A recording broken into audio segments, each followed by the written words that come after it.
살아있는데 죽은 사람처럼 취급받는 기분 상상해 보셨습니까? 오늘 이야기는 그날의 진실에서 시작됩니다. 아버지 박노인은 평소처럼 작은 정원을 돌보다가 갑자기 몸이 기울며 쓰러졌습니다. 손끝이 떨리며 잡고 있던 전지가위가 바닥에 떨어졌습니다. 그 순간 얼굴이 창백해지고 숨이 가빠졌습니다. 지나가던 이웃이 놀라 급히 119를 불렀습니다. 구급대가 도착하자 아버지는 의식을 잃은 채 들것에 실렸습니다. 병원 응급실 앞에서 의료진이 빠르게 움직였습니다. 의사는 가족 연락처를 묻고 서둘러 검사를 준비했습니다. 잠시 후 한동안 연락 없던 자식들이 하나둘 병원에 도착했습니다. 큰아들은 숨을 고르며 접수창구로 다가갔고 둘째 딸은 얼굴을 굳힌 채 병실 번호를 확인했습니다. 서로 인사도 하지 않은 채 서류만 살폈습니다. 자식들은 아버지가 쓰러진 사실보다 앞으로 어떤 상황이 벌어질지 먼저 계산하는 듯 했습니다. 긴장된 공기가 병원 복도에 감돌았습니다. 의사가 나와 말했습니다. 가족분들, 환자분 상태가 위중합니다. 중환자실로 옮기겠습니다. 큰아들이 낮게 중얼거렸습니다. 아버지 연세에 이렇게 갑자기 돌아가시진 않겠지. 둘째 딸이 말했습니다. 혹시 모르니까 미리 상황 파악 좀 해야지. 그 말투는 걱정보다 다른 의미에 가까웠습니다. 아버지는 의식이 희미해지면서도 어렴풋하게 두 사람의 대화를 들은 듯 했습니다. 눈꺼풀이 떨리며 손끝이 조금 움직였지만 목소리는 나오지 않았습니다. 의료진은 재빠르게 산소와 약물을 주입했습니다. 심전도 모니터가 불규칙하게 깜빡였습니다. 주변 사람들은 숨을 삼키며 상황을 지켜봤습니다. 그날 저녁 아버지는 심정지가 짧게 왔다가 기적처럼 다시 살아났습니다.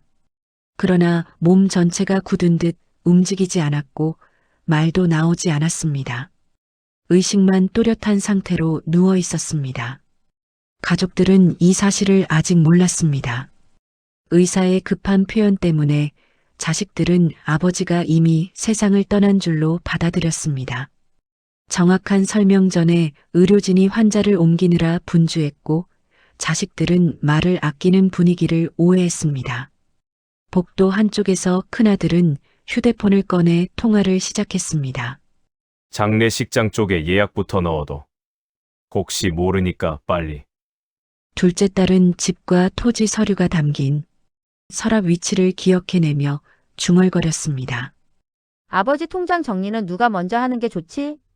두 사람의 얼굴에는 슬픔보다 실용적인 표정이 짙었습니다. 아버지는 중환자실 침상에서 눈을 뜬 채 모든 상황을 지켜보고 있었습니다. 몸은 꼼짝할 수 없었지만 흐릿한 시야 너머로 자식들의 움직임이 보였습니다. 간호사가 다가와 조용히 말했습니다. 환자분, 의식은 돌아오셨습니다. 하지만 아직 말씀은 힘드실 겁니다. 아버지의 눈동자가 미세하게 흔들렸습니다. 하지만 자식들은 이 사실을 보지 못했습니다.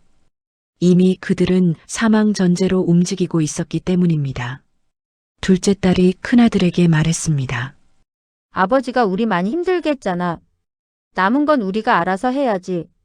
큰아들은 고개를 끄덕였습니다. 집은 내가 관리하는 게 낫지. 누가 봐도 내가 맞잖아. 한편 막내딸은 연락을 받고 급히 병원으로 달려오며 걱정이 가득했습니다. 다른 형제들과 달리 무심했던 적이 없었습니다. 중환자실에 다가온 막내딸은 창백하게 누워있는 아버지를 보고 울컥했습니다. 아버지 아직 따뜻하잖아. 살아계시잖아. 그녀의 낮은 목소리에 아버지의 눈시울도 흔들렸습니다. 하지만 바깥에서 들리는 형제들의 말들은 점점 더 차가워졌습니다. 이날 아버지는 처음으로 자신이 살아있으나 죽은 사람처럼 취급받는다는 사실을 온전히 깨닫고 있었습니다. 형제들은 중환자실 앞 복도에 모여 계속 이야기를 나누고 있었습니다. 걱정하는 말은 거의 없었습니다. 재산과 병원비 이야기가 대부분이었습니다. 큰아들이 먼저 입을 열었습니다. 아버지 돌아가시면 집은 내가 가져가는 게 맞지. 내가 장남이니까. 둘째 딸이 즉시 반박했습니다. 그건 아니지. 나도 그동안 도와드린 게 있는데 절반은 받아야 해. 막내딸은 조용히 말했습니다. 지금 상속 얘기할 때가 아니야. 아버지 살아계셔. 그러나 큰아들은 불편한 듯 손사래를 쳤습니다. 너는 빠져. 넌 살림도 힘들어서 도와준 것도 없잖아. 그 말에 막내딸은 입술을 깨물었고 둘째 딸도 시선을 피했습니다. 복도에 놓인 의자는 차갑게 식어 있었고 분위기는 점점 날카로워졌습니다. 의사는 차트를 정리하며 조용히 들었다 놓았습니다. 의사는 자식들의 태도를 보며 고개를 살짝 저었습니다. 아버지는 침상에 누워 외부 소리가 희미하게 들렸습니다. 하지만 감정은 또렷하게 느껴졌습니다.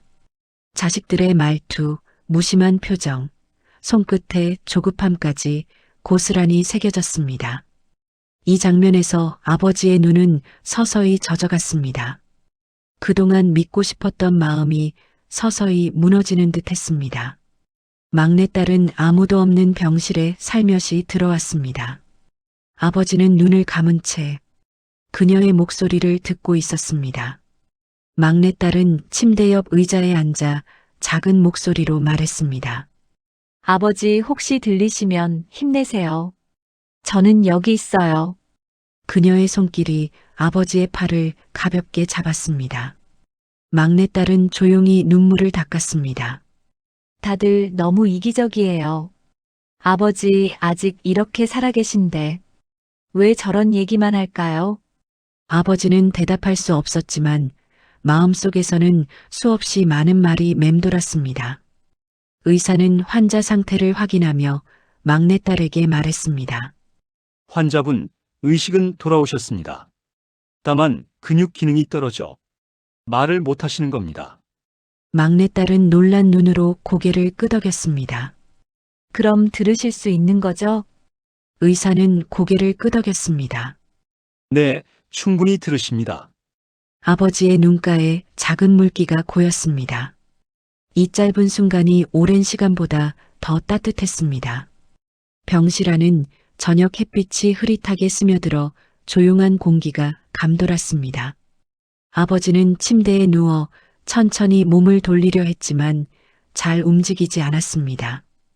그러나 그의 눈동자는 생각보다 선명했습니다. 며칠 동안 들었던 형제들의 말, 차가운 표정, 막내딸의 눈물까지 모두 마음속에 하나하나 쌓이고 있었습니다. 그때 막내딸이 물컵을 들고 들어왔습니다. 아버지, 물 조금 드실래요? 아버지는 힘겹게 눈을 깜빡이며 대답 대신 작은 손짓을 했습니다. 그 손짓은 단순한 거절이 아니라 어딘가를 가리키려는 움직임이었습니다. 막내딸은 아버지의 손끝 방향을 따라갔습니다. 그 끝에는 벽에 부착된 CCTV 카메라가 조용히 빛나고 있었습니다. 막내딸은 순간 멈춰섰습니다. 아버지 CCTV를 보시겠다는 거예요? 아버지는 천천히 눈을 감았다 뜨며 분명한 의사표시를 했습니다. 입을 움직이기 어려웠지만 의지는 단단했습니다.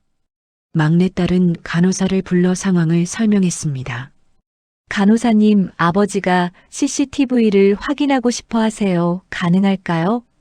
간호사는 잠시 고민하더니 말했습니다. 보호자 요청이면 의료진과 함께 일부 확인이 가능합니다. 잠시 후 의사가 들어왔습니다. 어떤 부분을 확인하고 싶으신가요? 막내딸은 아버지를 바라봤고 아버지는 손가락을 아주 천천히 움직이며 병실 밖 복도를 향해 가리켰습니다.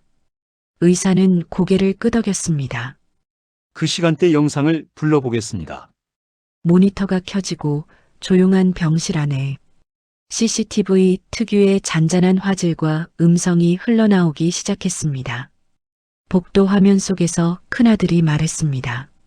집은 내가 가져야지 장남이니까. 당연한 거 아니야? 둘째 딸이 고개를 숙이며 대꾸했습니다. 나도 절반은 받아야지. 내가 얼마나 챙겼는데. 둘은 주변 사람을 신경 쓰지도 않고 재산 이야기를 자연스럽게 이어갔습니다. 표정은 차갑고 계산적이었으며 목소리는 조급했습니다. 막내딸의 얼굴이 순간 굳어졌습니다. 숨을 고르려 해도 가슴이 답답했습니다. 아버지가 이렇게 살아계신데 정말 너무해. 속삭임처럼 나온 말은 떨렸습니다. 침대에 누워있던 아버지는 모니터 빛을 정면으로 받았습니다. 그의 눈이 조금 흔들렸고 가볍게 떨리는 숨이 길게 이어졌습니다. 그는 지금까지 마음속에서만 의심했던 것들을 이제는 눈으로 직접 확인하고 있는 중이었습니다. 잠시 후 화면 속 형제들은 상속 비율을 계산하며 종이를 넘기고 통장 이야기를 하며 서로 눈치를 주고받았습니다. 막내딸은 손등으로 눈을 한번 눌렀습니다. 그리고 아버지에게 시선을 돌렸습니다. 아버지의 눈가에는 말없이 흐르는 물기가 잡혔습니다. 그 순간 문이 열리고 형제들이 병실로 들어왔습니다. 큰아들은 억지 웃음을 지으며 말했습니다. 아버지 깨어 계시다니. 정말 다행입니다. 그러나 모니터에는 그들의 진짜 모습이 그대로 재생 중이었습니다. 막내딸은 그 화면을 손가락으로 가리켰습니다. 아까 아버지가 직접 보시겠다고 하셨어. 형제들의 얼굴은 순식간에 굳어졌고 병실 안의 공기는 더 이상 숨길 곳이 없는 분위기로 바뀌었습니다. 아버지는 천천히 눈을 감았다가 다시 뜨며 속으로 말했습니다. 이제 더 이상 미룰 수 없겠구나. 그 표정은 조용하지만 흔들리지 않는 결정의 얼굴이었습니다. CCTV가 진실을 드러냈음에도 형제들의 태도는 쉽게 변하지 않았습니다. 병실 바깥 복도에서 다시 목소리가 높아졌습니다. 큰아들이 낮게 말했습니다. 막내는 빼야 해. 우리 둘이 정리하는 게 맞아. 둘째 딸도 고개를 끄덕이며 덧붙였습니다. 그래, 아버지 오래 못 버티실 수도 있잖아. 미리 준비해야지. 막내딸은 말없이 그들을 바라보다가 천천히 고개를 숙였습니다. 아버지가 살아계시잖아. 왜 그런 말을 해? 그녀의 목소리는 떨렸고 속에서 쓴맛이 올라왔습니다. 병실 안에서 이 모습을 지켜본 아버지의 표정은 깊은 주름 사이로 굳어갔습니다. 자식들이 여전히 자신의 존재보다 재산을 먼저 생각한다는 사실이 그를 더 외롭게 만들었습니다. 손끝이 작게 떨렸지만 누구도 알아채지 못했습니다. 잠시 후 의사가 들어와 차트를 확인하며 말했다. 상태는 조금씩 좋아지고 있습니다. 회복 가능성도 있습니다. 그러나 형제들은 이 말에조차 크게 반응하지 않았습니다. 그저 잠깐 고개만 끄덕일 뿐이었습니다. 막내딸은 조용히 아버지 곁으로 와 작은 목소리로 말했습니다. 아버지 너무 마음 쓰지 마세요. 제가 지켜드릴게요. 아버지는 눈을 가늘게 뜨며 그녀를 바라보았습니다.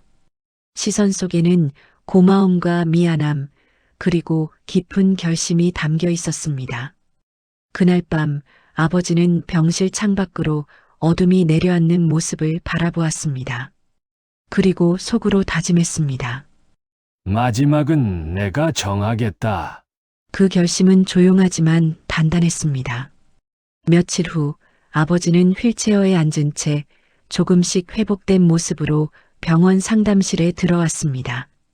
큰아들과 둘째 딸은 미묘한 긴장과 억지 미소를 지으며 들어왔습니다.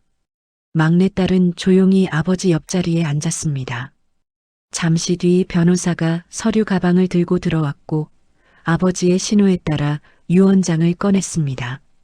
방 안에는 조용한 긴장감이 감돌았습니다. 변호사는 차분하게 입을 열었습니다.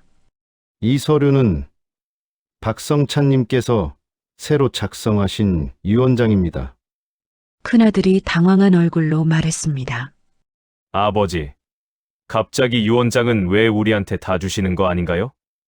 둘째 딸도 불안한 눈빛으로 말을 이어갔습니다. 그래요, 미리 얘기도 해주시지. 그러나 아버지는 아무 말 없이 형제들을 뚫어지게 바라보았습니다. 움직임은 크지 않았지만 그의 눈빛은 그 어느 때보다 선명했습니다. 변호사가 유언장의 첫 줄을 읽었습니다. 전 재산은 평생 마음을 다해 곁을 지킨 셋째 딸 정금영에게 상속한다. 순간 형제들의 눈이 크게 흔들렸습니다. 둘째 딸이 목소리를 높였습니다. 잠깐만요. 그게 무슨 말이에요? 우리도 자식인데?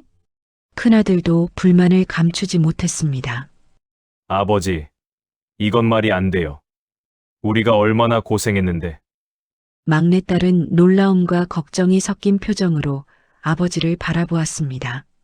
하지만 아버지는 조용히 고개를 끄덕이며 변호사에게 계속 읽으라는 신호를 보냈습니다. 유언장은 명확했습니다. 막내딸에게 대부분의 재산을 상속한다는 내용이 적혀 있었습니다. 형제들에게는 상징적인 금액만 남겨져 있었습니다. 상담실 안의 공기가 단숨에 얼어붙었습니다. 형제들은 아무 말도 할 수 없는 표정으로 서로를 바라보았습니다. 아버지는 저 멀리 쌓여있던 감정들을 내려놓듯 눈을 감았다가 천천히 다시 떴습니다. 그 눈빛은 결심한 사람의 눈빛이었습니다. 형제들은 숨을 고르며 아버지에게 항의하려 했지만 아버지가 손을 천천히 올리며 말을 막았습니다. 그날 너희가 한 말들 모두 다 들었다. 그 한마디는 상담실에 무겁게 내려앉았습니다. 큰아들의 입술이 떨렸고 둘째 딸은 시선을 바닥으로 떨구었습니다.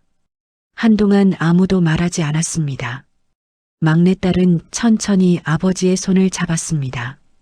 그 손은 약했지만 따뜻했습니다. 잠시 뒤 형제들은 고개를 숙인 채 방을 나갔습니다. 문이 닫히는 소리마저 무겁게 느껴졌습니다. 아버지와 막내딸만 남은 상담실에는 잔잔한 공기만 흐르고 있었습니다. 아버지는 창밖으로 스며드는 햇빛을 바라보며 조용히 말했습니다. 살아서 들은 말이 죽어서 듣는 말보다 더 깊이 남는구나. 막내딸은 울먹이며 손을 꼭 잡았습니다. 아버지, 이제 편하게 지내요. 제가 있을게요. 아버지는 천천히 고개를 끄덕였습니다. 오랜 상처가 조금씩 풀려나가는 듯한 표정이었습니다. 그날 이후 아버지는 새로운 평온을 찾아갔습니다. 참교육은 화려하거나 큰 소리가 아니었습니다. 그저 조용하고 단단한 결심이 가져온 결과였습니다. 가족의 진심은 위기 앞에서 드러납니다. 그는 그 사실을 보고 나서야 마음을 정했습니다. 이 영상을 끝까지 시청해 주셔서 감사드리고 구독과 좋아요는 큰 힘이 됩니다.